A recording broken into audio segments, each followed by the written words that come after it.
Всех приветствую в эфире Укрвайф ТВ. Напоминаю, наш партнер медицинский центр «Призма», и мы благодарны нашим спонсорам, подписчикам на Патреоне. Сегодня у меня в эфире Василий Вакаров. Здравствуйте. Сергей, добрый день, здравствуйте. Ну, подводим с вами итоги года, и для вас вот итог года, целый год вдали от родины. Как в Москве-то прожилось целый год?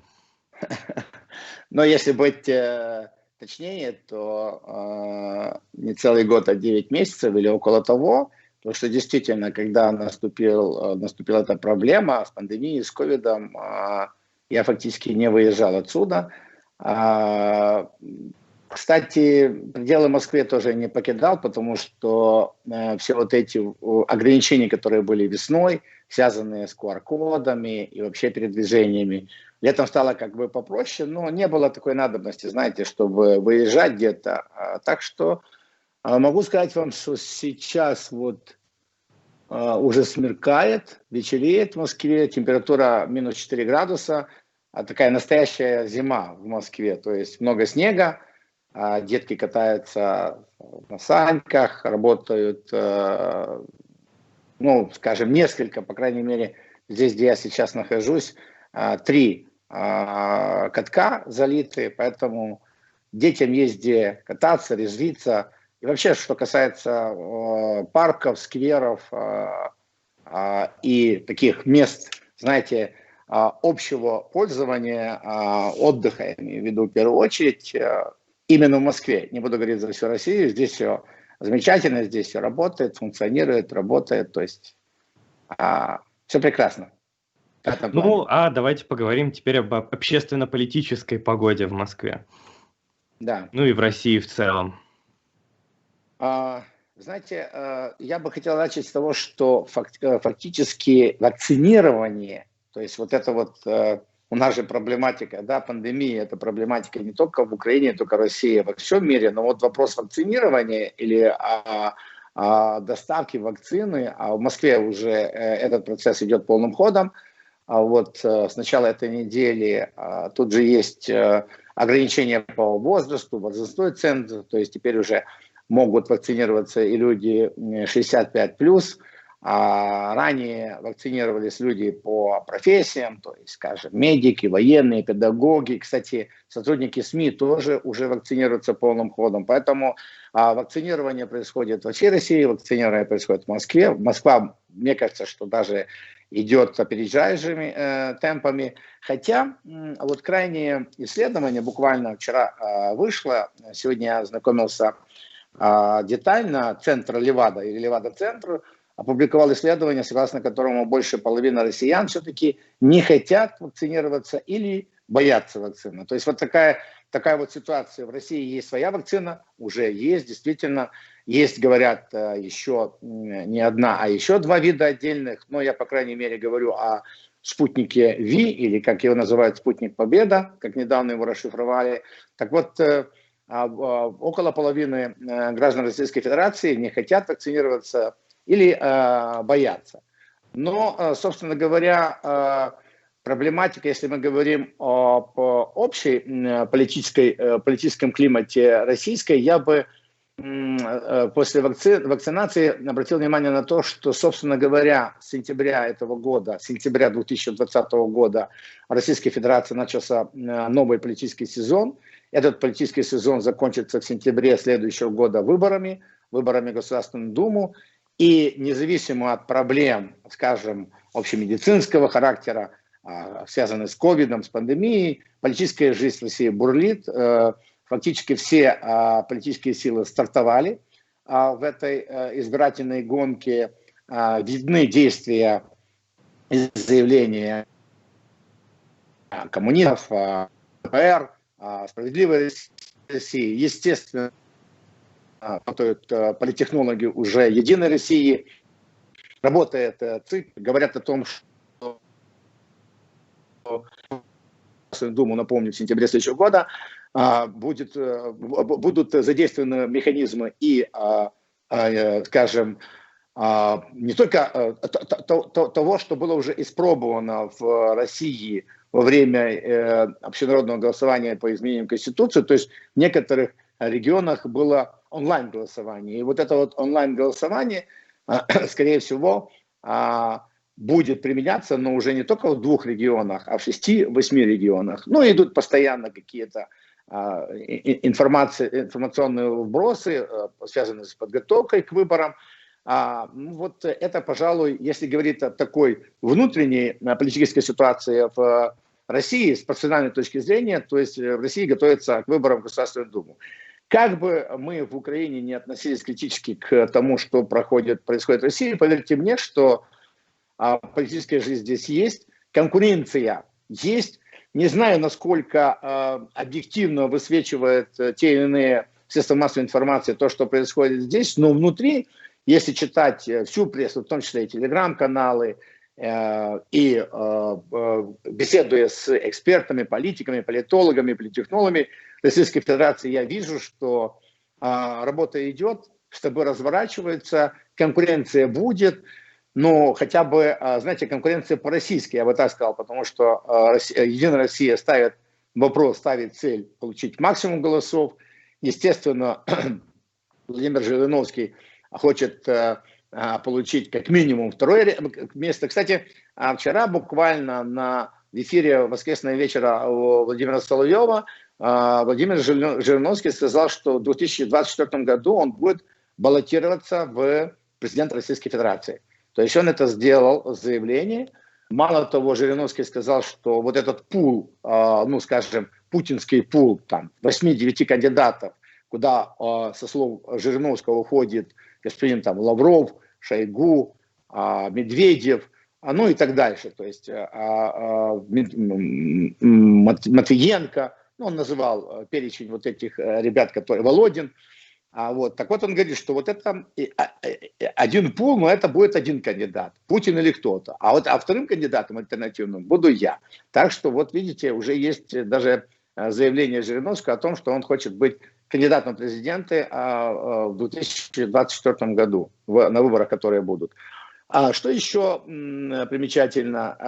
В Государственная Дума принимает законодательство, которое имплементирует те решения, да, вот того летнего плебисцита, летнего референдума, о которых я уже говорил, то есть закон принимается. Недавно, мы знаем, заработал Государственный совет, который возглавил лично Путин, уже было его первое заседание. То есть фактически, если так сказать, одним словом, Сергей, а вы обратили внимание, что я тут долго нахожусь, понимаете, с моей точки зрения, вот вертикаль власти в Российской Федерации, она укрепляется. Я бы не назвал это, знаете, только лишь там термином укрепления авторитарной власти. Я бы даже не сказал, что это строительство империи.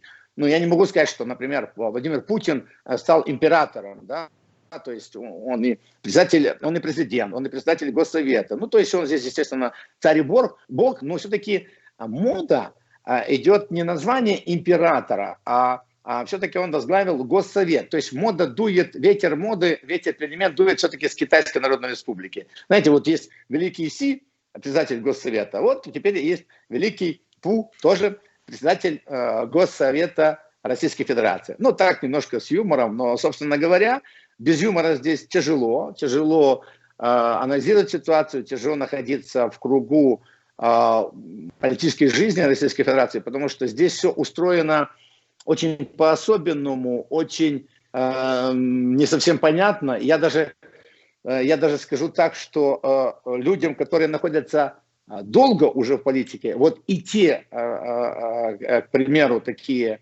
знаете, авторитетные политики, Магикане, к примеру, там лидер коммунистической партии Российской Федерации, так вот у него тоже есть вопросы по устройству государства российского. И, собственно говоря, все задаются одной целью. А какая стратегия развития России?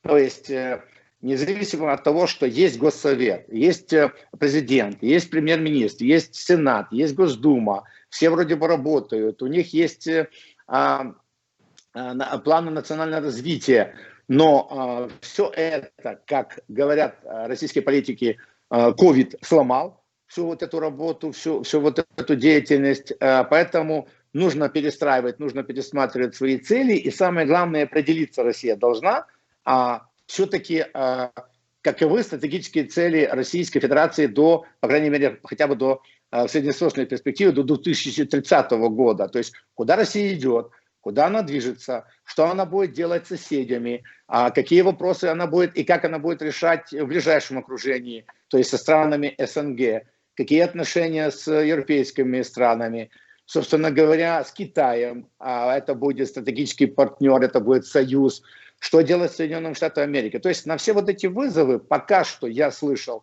вопросов много в Российской Федерации, но четких ясных ответов я на них не вижу и пока не знаю. Что насчет ситуации с Алексеем Навальным? Насколько ее вообще в России обсуждают, и имеет ли она вообще хоть какое-то значение для российского общества и политической элиты? Давайте разделим этот вопрос, поскольку не единожды уже и лично Владимир Путин отвечал на вопросы по поводу Навального не так давно на крайней пресс-конференции, которая демонстрировалась здесь фактически на всех федеральных каналах. Путин тоже отвечал по поводу Навального, но он как бы называет его там немецким пациентом, ну и так далее. Да, фамилия Навального здесь не произносится, это моветон среди политической элиты Российской Федерации. Но касательно людей, касательно простых людей, касательно граждан Российской Федерации, конечно, это все обсуждается, конечно, Навального обсуждают очень сильно. Ведь смотрите, Сергей, что сделал Навальный. Он, с моей точки зрения, впервые не апеллирует к властям. То есть Навального выдавили из страны, и он не апеллирует к Путину, он не апеллирует там к Государственной Думе, к Сенату и так далее. То есть он пытается напрямую общаться с россиянами. То есть он выпускает видео, он выпускает вот эти картинки, которые мы смотрим, которые изобличают то, что, как он говорит, его травили. Ну, мы все видели эти фильмы. И вот они имеют серьезное влияние на умы граждан, поскольку вот этот способ, знаете, помимо власти общаться один на один с народом, это очень, мне кажется, это очень хороший вариант, который Навальный придумал, который воплощает. Вспомним, если немножко отвлечься, вот госпожа Тихановская, которая, ну, непонятно, избранная, не избранная, но по некоторым сведениям, все-таки она набрала как минимум 10% голосов, другие говорят, что гораздо больше. Ну, скажем так, признанный европейскими странами и Европейским Союзом лидер оппозиции Беларуси, на которой сделали ставку, так вот она ровно так же делает. То есть она ровно так же пишет через телеграм-канал, записывает некоторые ролики, записывает фильмы и общается с людьми Беларуси. Я вам хочу сказать, что, к примеру, наш президент Зеленский, он идет этим же путем. Он постоянно записывает видео и обращается к нам, гражданам Украины, минуя...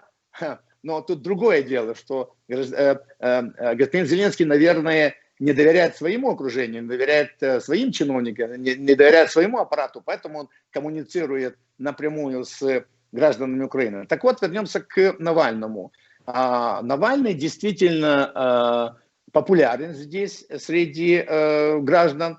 Естественно, мне неизвестно, как бы, собственно говоря, социология, потому что тут она не публикуется. Я читаю внимательно и в ЦИОМ, читаю внимательно Левада-центр, но что касается Навального, очевидно, что ролики с ним набирают популярность, пользуются популярностью. Очевидно, те вещи, которые он рассказал о преследовании, об отравлении, они вызывают здесь интерес. Другое дело касательно все-таки политической элиты. Политическая элита, если мы говорим о Кремле, о башнях Кремля, она либо морозится, если так можно сказать, да, то есть нету такой проблемы, либо идет очень жесткая критика по поводу всего того, обсуждаются каждые детали, там вплоть до того, что было в трусах, что не было в трусах. Было отравление, не было отравления. Там бутылки, не бутылки. Ну, собственно говоря, пропаганда кремлевская работает здесь очень четко, очень жестко. Они раскладывают это все по полочкам. Ну и, наконец, третье. Официальная политика. Официальная позиция, ее озвучивал и министр иностранных дел России Лавров. Мы знаем об этом, что пока что ни Германия, никакая любая организация не предоставила доказательств того, что Навальный все-таки был отравлен в Российской Федерации. То есть официальная позиция Кремля, официальная позиция властей Российской Федерации: отравления не было в России, б, даже если оно было, то не в России, и в, а вы нам докажите, приведите доказательства, давайте проведем вместе совместное расследование, только после этого мы примем или не примем эти выводы. Вот если уж вы вспомнили о башнях Кремля, не кажется ли вам вообще, что вся эта история с Алексеем Навальным — это определенный признак борьбы одной башни Кремля с другой башней? Потому что, очевидно, тут под большим ударом стоят именно силовые структуры, ФСБ, то есть смотрите, какая там коррупция, какой разброд и так далее. При том, что относительно либерального крыла, то есть российских олигархов, Навальный не особо-то и выступает. Здесь есть такое мнение, я его слышал, что достаточно было популярным, кстати, раньше, что Навальный, собственно говоря, и есть продукт Кремля. Он создан Кремлем для того, чтобы оттягивать, для того, чтобы, знаете, был импульс людей недовольных все-таки куда-то его нужно направлять, людей, которые, скажем, либерального или антикремлевского толка кто-то должен собирать. Но это такая, знаете, как бы игра, где есть оппозиционер, который оттягивает на себя часть недовольных властями, но тем не менее это контролируемая ситуация. Такая позиция была очень раньше я ее слышал десятки раз. Теперь об этом говорят мало или вообще не говорят. Почему? Потому что, собственно говоря,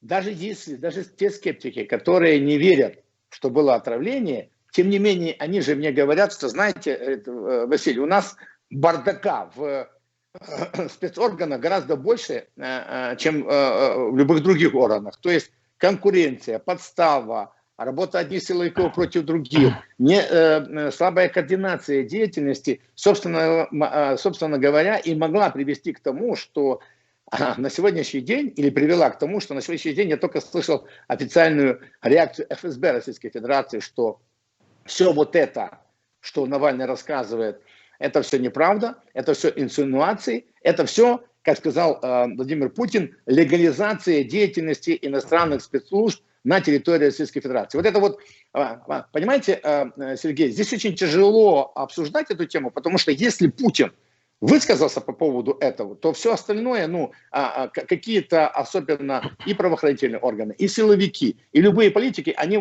шаг лево, шаг вправо, это ж расстрелять человека можно, условно, да, то есть может срок человека схлопотать, поэтому очень тяжело на эту тему рассуждать. Однако, на ваш вопрос четко могу ответить так, что конкуренция между силовиками всегда есть, была и будет. Мало того, если мы говорим о силовом блоке, тут еще можно пытаться какую-то конспирологию найти, догадываться, можно и нельзя что-то найти. То если взять, например, экономический блок или российскую элиту, которая сидит в экономическом блоке или в финансовом блоке, там же очень много либерально настроенных людей прозападно, проевропейски. И вот от них, оттуда, из тех кабинетов, из тех башен, или там, скажем, одной из башен, вот оттуда идет очень много критики, но она идет вот таким образом, знаете, не напрямую, но именно критики того, что нынешний строй, он плохой, развития никакого нету, все находится в ручном режиме, и, собственно говоря, нужно искать альтернативу той власти, которая есть. А кто может быть альтернативой? Вот, пожалуйста, один из людей, которые могут быть альтернативой, это господин Навальный. Потому что есть господин Каспаров, есть господин Ходорковский, но как бы Ходорковский, ладно, он был обвинен, а потом помилован, скажем, у него история с бородой. Преступник, не преступник, такое дело.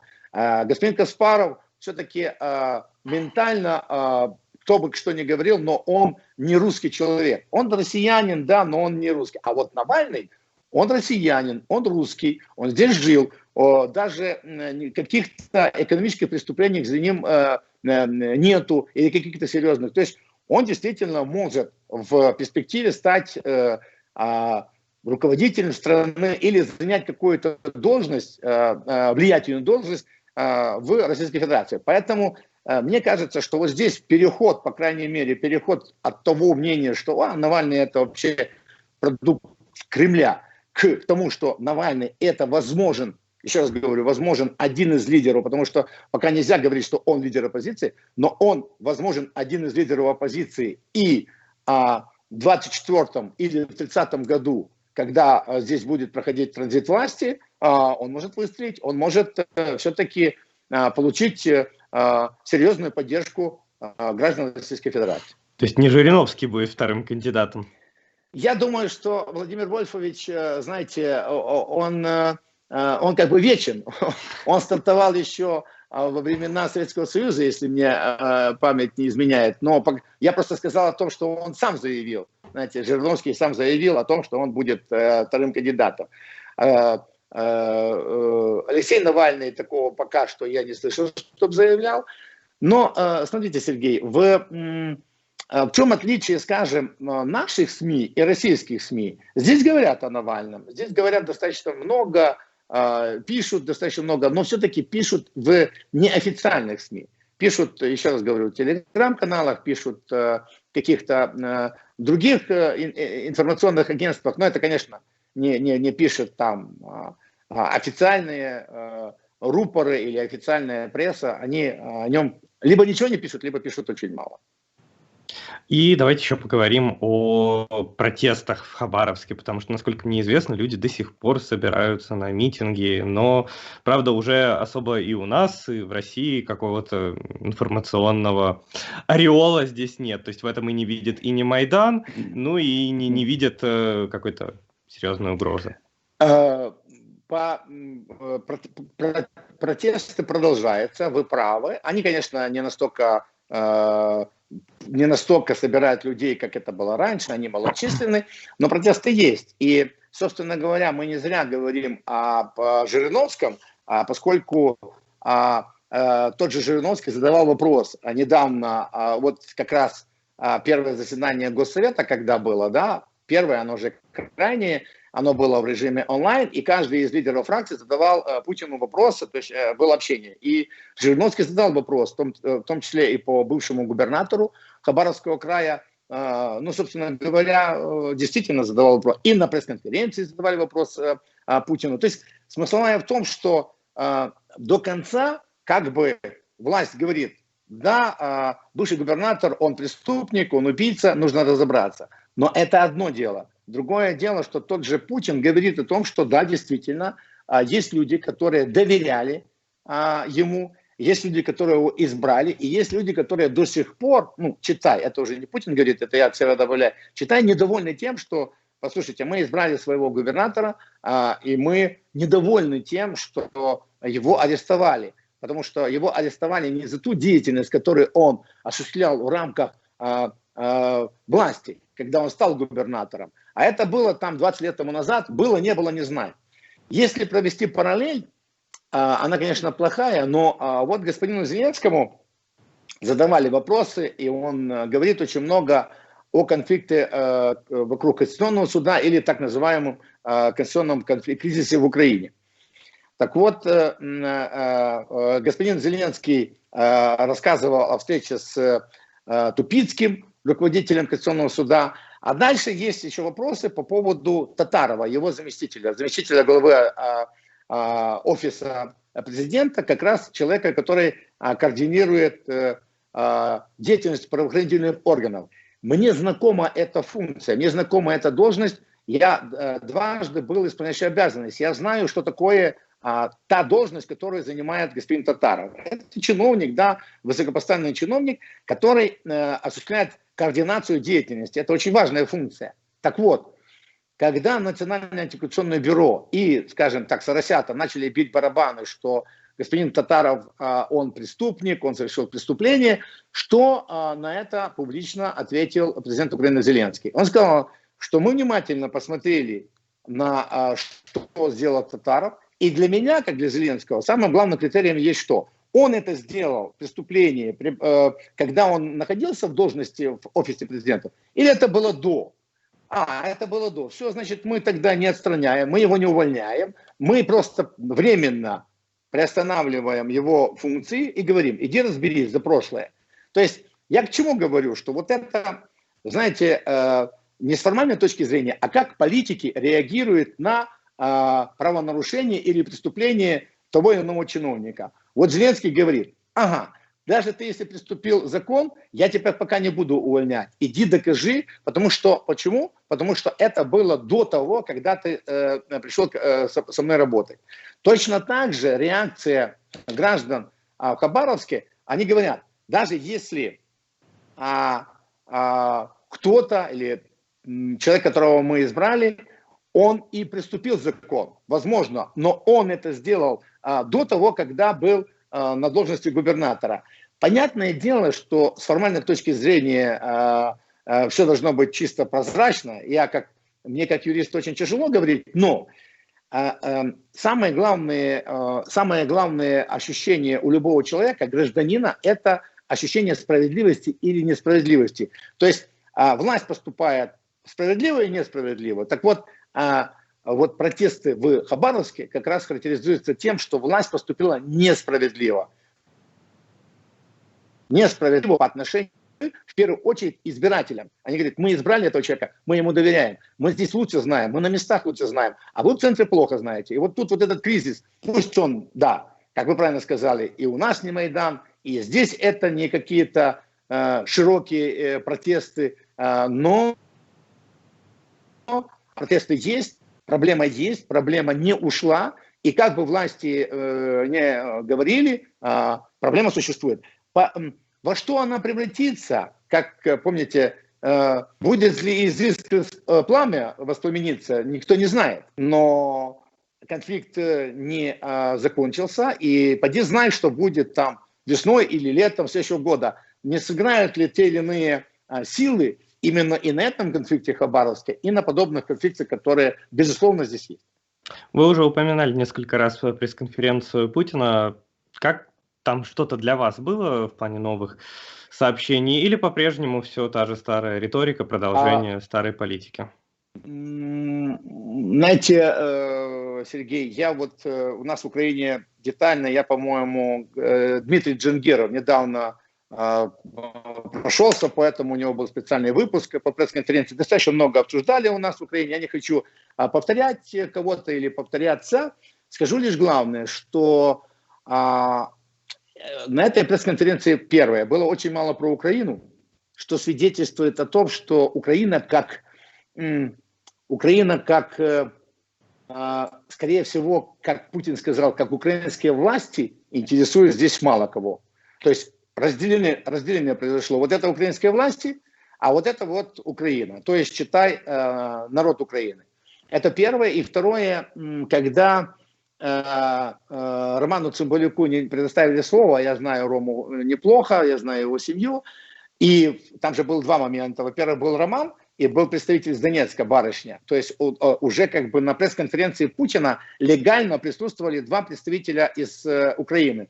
Один Рома, журналист, который аккредитован, и вторая барышня из Донецка, которая тоже аккредитована. Ну, правда, не дали слова ни ему, ни ей, но тем не менее, вот этот такой знак, мы же с вами, я имею в виду украинцы, русские, да, мы читаем, мы много понимаем, но часть из нас очень мыслит, знаете, образами или образно. Ага, мы увидели вот это, значит, это был Роман, ему слова не дали, что это значит. И третье, был же вопрос, кроме Донбасса, был вопрос по Крыму, по воде.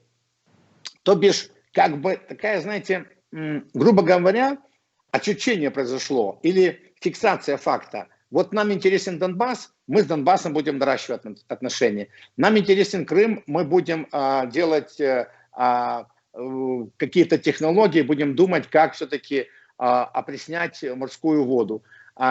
Третье, украинские власти немужественны, они нас не интересуют. То есть, что четвертое? А вот четвертое – это отношение Путина с гражданами Украины. Путина или власти с вами, со мной, с людьми, которые проживают в Украине.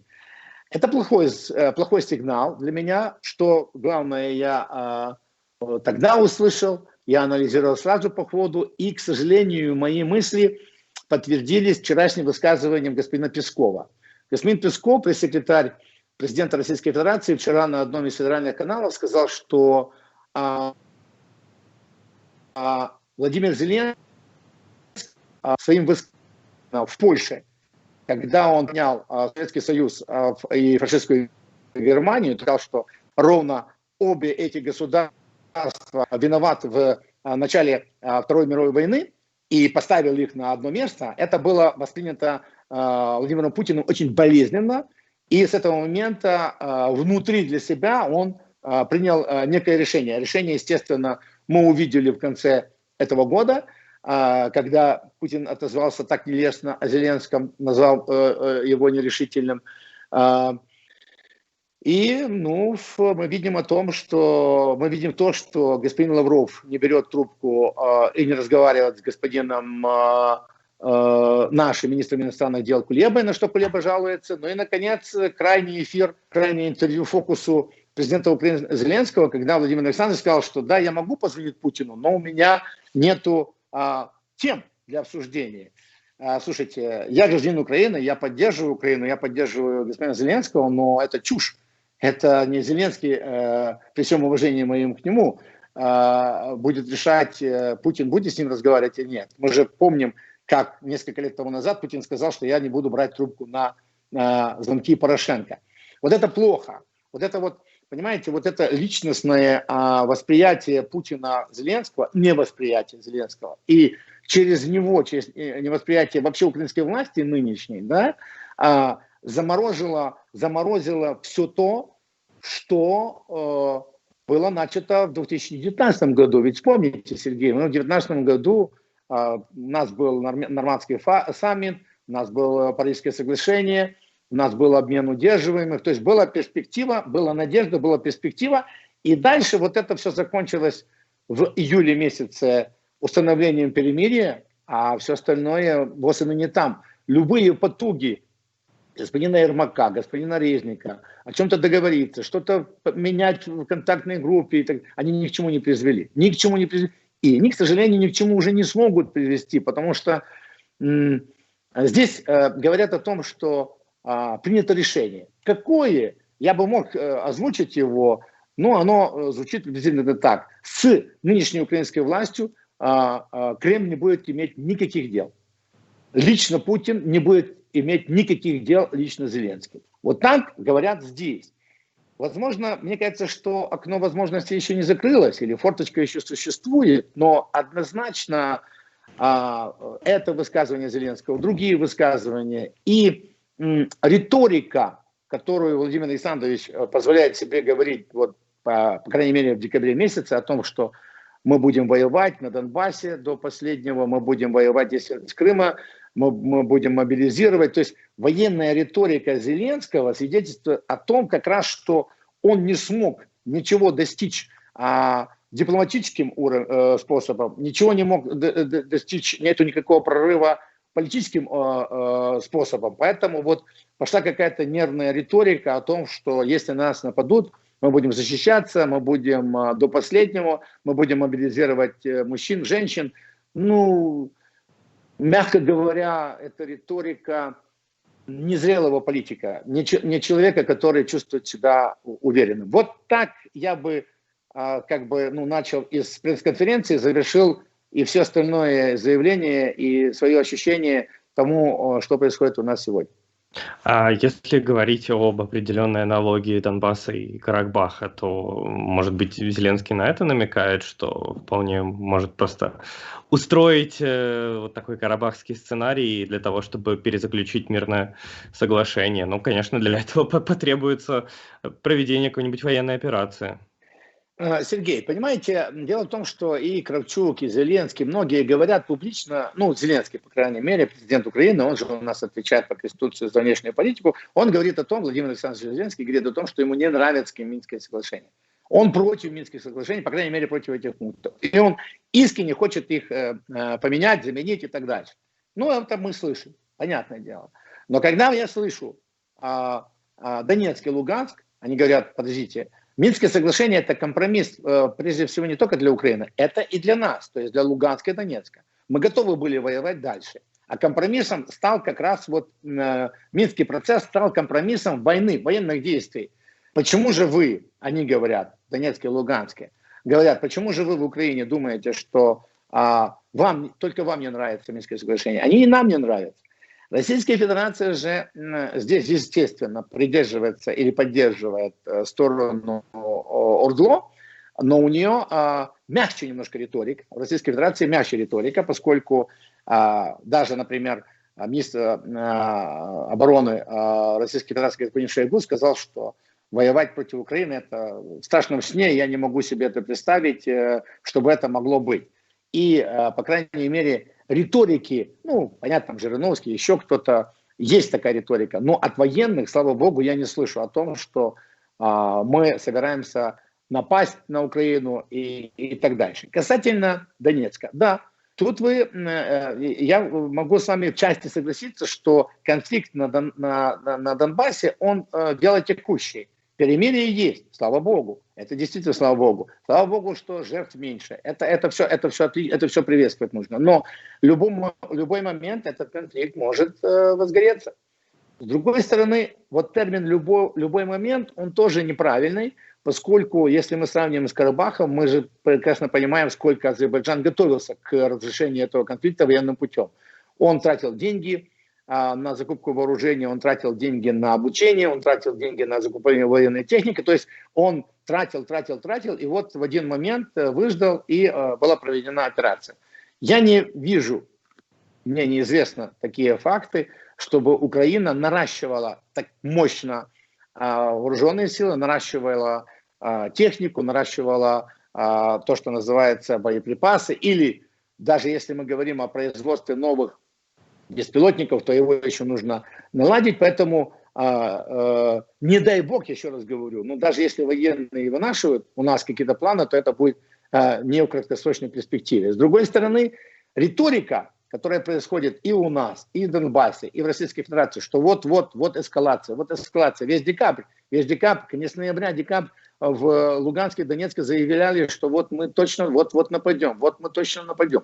Но я думаю, что украинские и политики, и военные, то есть люди, военно-политическое руководство страны прекрасно понимает, реально отдают себе отчет о мощи российской армии. Как бы мы ни критиковали Россию, но российская армия мощная, российская армия обладает ядерным оружием, достаточно серьезным, первая или вторая государство в мире, которое обладает ядерным оружием, поэтому я думаю, я даже уверен, что высшее военно-политическое руководство Украины отдает себе отчет о том, что атаковать Россию нельзя. Касательно конфликта на Донбассе, военным путем его нельзя решить. Я слышу наших военных и министра обороны, и начальника генерального штаба, которые говорят как военные, что, послушайте, если мы пойдем на Донбасс, то, во-первых, местное население нас не поддержит, во-вторых, весь мир скажет, что мы агрессоры, и в-третьих, для того, чтобы захватить, можем захватить, а удержать это как? Поэтому, я не вижу предпосылок для того, чтобы широкомасштабная война все-таки была.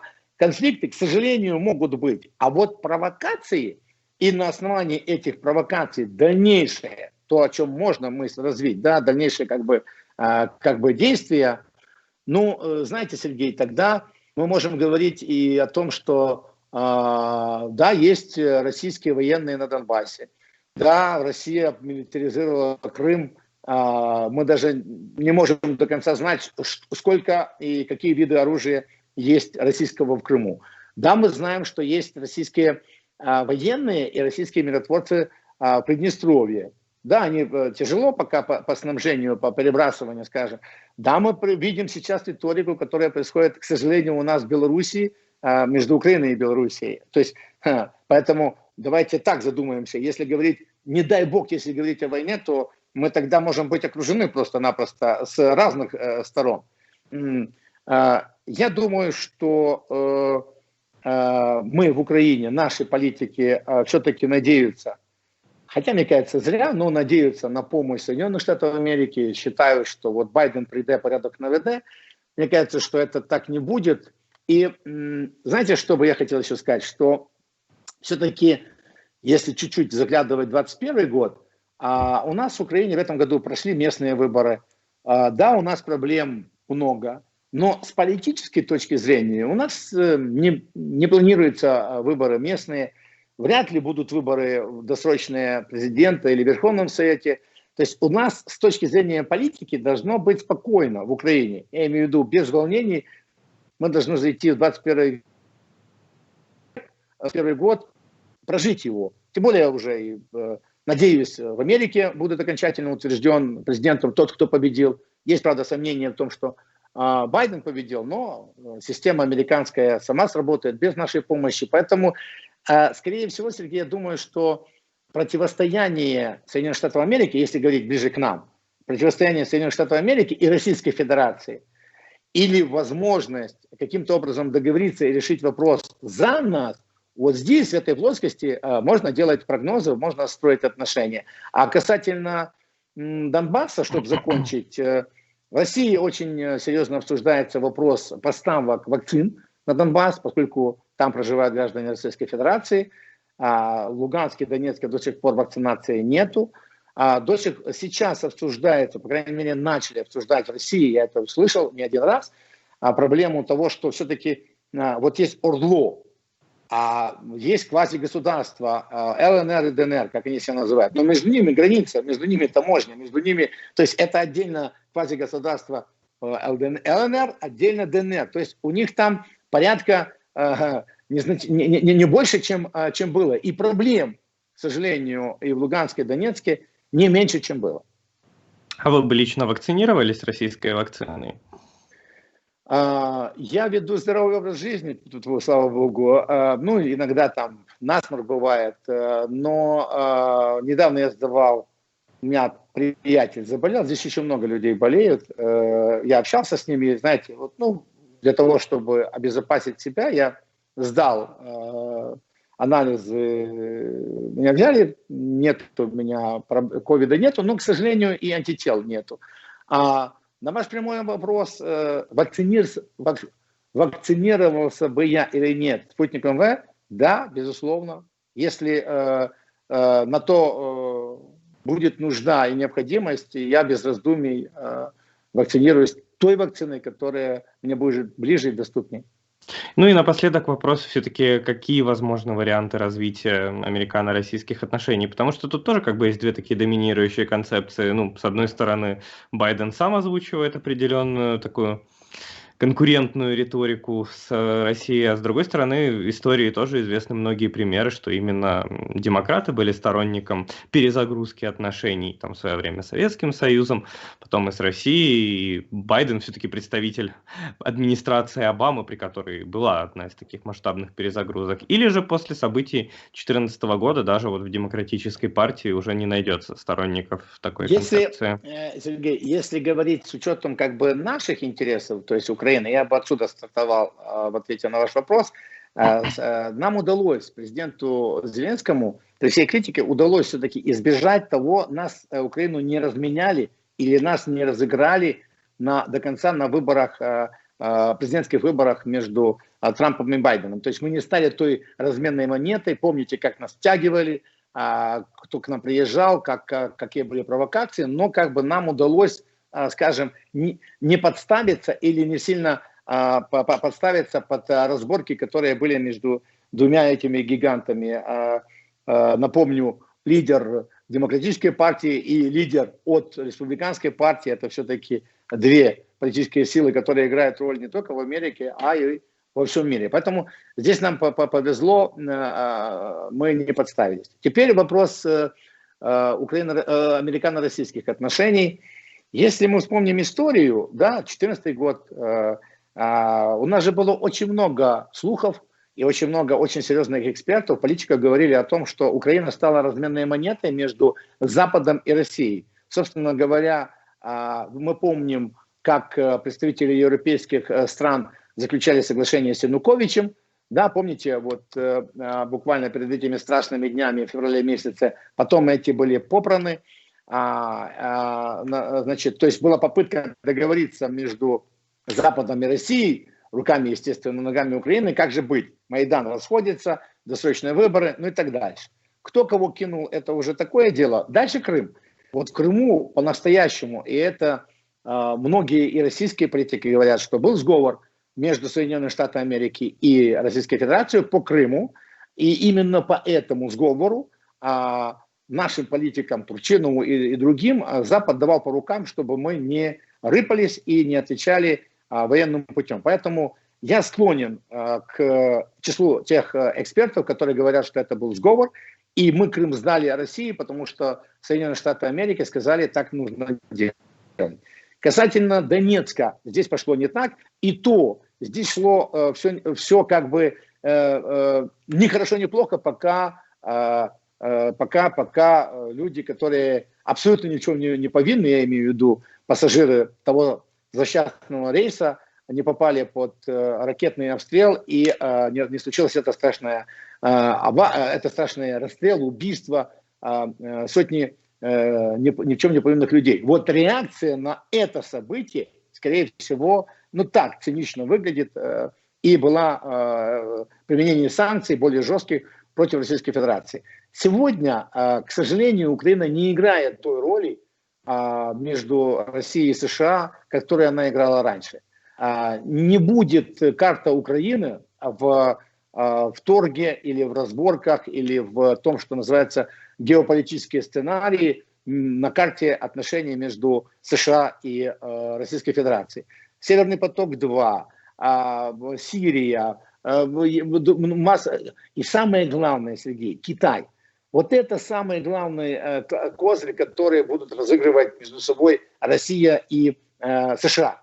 Потому что если США, а они конкурируют, и они будут конкурировать с Китаем в первую очередь, им нужны союзники. А знаете, когда вы ищете союзников, тактических союзников, не обязательно стратегических, да, вы можете уйти, вы можете разменяться, вы можете отдать что-то. То есть в противостоянии или в игре между Соединенными Штатами Америки и Российской Федерацией есть гораздо больше интересы, и мы, как Украина, здесь не будем играть роль козырей, а тем более, там, скажем, каких-то влиятельных козырей. Поэтому и в самом конце вы абсолютно правильно сказали, что Байден, он же все-таки глобалист, он же не тот Трамп, и не тот человек, который говорил, что нам нужно изолироваться, мы должны стянуть, мы должны быть крепкие здесь. Байден игрок другого масштаба, других, скажем так, правил, глобальных правил, и он будет мыслить именно в глобальном плане противостоянии, в том числе с Китаем. И не только с Китаем, есть еще Иран. Ну, мы так широкими мазками прошлись. И я что хочу сказать, что любая сделка, big deal или большая сделка, которая возможна между Соединенными Штатами Америки и Российской Федерацией, к сожалению для нас, а я так прогнозирую, что она возможна, к сожалению для нас, она будет без учета наших интересов. Мы где-то затерялись. Мы затерялись в отношениях не просто между партиями, не просто между лидерами. Мы затерялись вот в этих, знаете, в мелочных склоках у себя внутри. Порошенко с Зеленским, Зеленский с Медведчуком, тот с этим, националисты с этим, эти. То есть мы растерялись, мы до сих пор не стали ни в чем, еще раз подчеркиваю, ни в чем сильными. Ни в единой внешней политике, ни в едином каком-то векторе. У нас нету ничего такого, от чего бы мы могли оттолкнуться и куда-то мы должны пойти. К сожалению, еще должен констатировать, что мы поругались в этом году и с Беларусью, мы умудрились поиграться. То есть мы еще более ослабли, и мы сами сделали себя такими, чтобы нами могли играть даже не как козырями, а просто как, извините за выражение, пешками. К сожалению. Что ж, спасибо большое, Василий Дмитриевич. Напоминаю, наш партнер медицинский центр «Призм», и мы благодарны нашим спонсорам, подписчикам на Патреоне. До новых встреч в следующем году.